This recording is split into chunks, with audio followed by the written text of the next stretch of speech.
What's up, everyone? Welcome to today's video. Welcome to the Gamer channel. Thank you very much for tuning in. Today, I wanted to go ahead and continue this conversation surrounding the seasonal characters. It's been crazy. I mean, just reading the comments, kind of taking in what people are saying. In fact, I think we've reached the point where the conversation has reached a peak in terms of what the players are requesting at this point. In fact, I read a comment that said, the community has spoken, so the developer should just scrap everything and go back to the board, take notes, and basically give the community what the community wants overall. This is a valid point. This is a valid opinion. Someone like me, I take the neutral approach in sense of, let me try out the season characters. Doesn't really bother me anyway. If they decide they want to revert it, sure, it's their game. However, I want to say with a little bit of caution, the developers probably need to take a very hard look at how they go ahead and approach all of this. For the most part, I think the developers for the Division 2, they like to do what it is that they want to do for the most part, and it's their game. They develop it. And for the most part, the community has, basically been taking and, whatever it is that they've been served and rolling with the, in quote, punches, or at least if there are things that they don't really like, they still play the game. I want to have the developers temper their, I want them to take a look and step back a little bit and look at what's going on right now. You see, since the release of the Division 2, the gaming industry and the gaming landscape is changing. There used to be a time where we all used to say, there really is no game like the Division, and we were very correct about that particular position. However, I think truly at this point in time, the Division may actually have stiff competition, and its unique selling point may be under threat, simply because of one metric that continues to fascinate me overall about everything. That metric is the number of games that are coming out and are being released and how they are growing very fast. Let me look at this particular graph and particular chart for you guys. And I'm going to mention something about First Descendant and all that stuff. Even though I'm not interested in playing First Descendant, I'll just basically point this out. You can see where I'm going.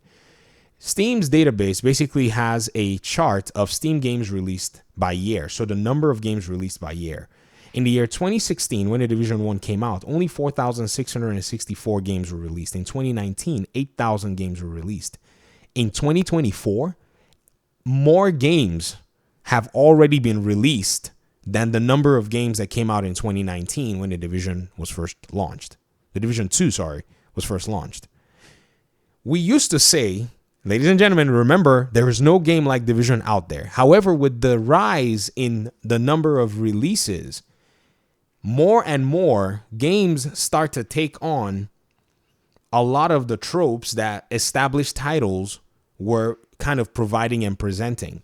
The recent close call that we had, and I wouldn't say close call, but the recent shadow, should we say shadow of that, was the day before. The game that basically was a Fugazi that tried to bring in some Division-looking tropes with some survival Days Gone, DayZ style tropes, but failed because it wasn't a ready game. It just was not prepared. That's all that game did wrong. It was not prepared. It was not ready.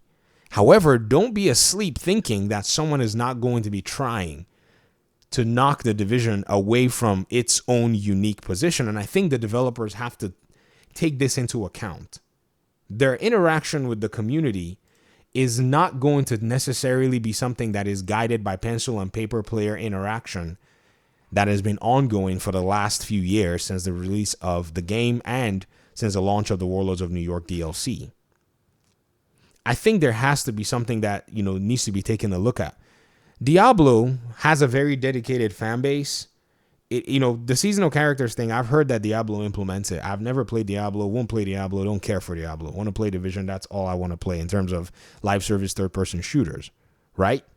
But I don't necessarily know if the developers are maybe overestimating how much they think the community is loyal, or maybe the data points actually say the community is loyal. Perhaps maybe they're calling y'all's bluff, community members. Maybe they actually have the data and they're like, they're going to whine and come back and play the game. Perhaps that's what's going on. I don't know.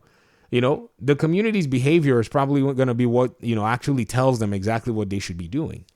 So as much as I say that, comment that said to maybe the developers need to delete and, go back to the drawing board, perhaps there is some element of truth that the developers may not do this because they simply know that people are probably going to still engage with the game regardless.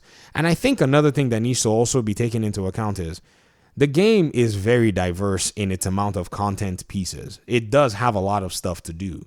Like the season stuff, I never did them. I never did. And I'm sure a lot of people probably also never did the seasons where we basically went around and did all this other stuff. But I still played the game, and there were still enjoyable pieces of content that I played.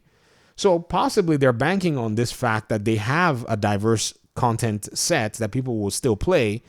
And even though some people may not be happy with the seasonal character thing, their experiment is still going to go through. It's a very weird conundrum, and I'm looking at it from all perspectives, and I'm saying, maybe we, the community, have not necessarily exercised our power as we would like to maybe sway things in the direction that we would like to.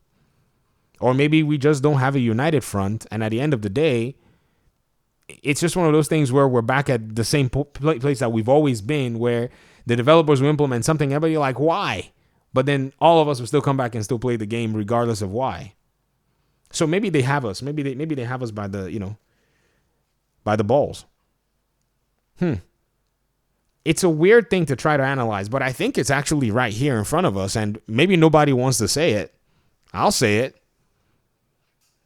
So as the players, I think, again, like I've said, you have the ultimate power in terms of these decision-making, situations and scenarios. You're going to have to basically truly commit and delete the game if you don't want to deal with this seasonal stuff and just not play it. However, I fear that we're going to basically repeat our behaviors, and the message may not necessarily resonate at the same time. There's a lot for me to basically unwind here if I were to keep going. But having considered it up to this point, this is the conclusion that I'm actually coming to. Is it? Could it be?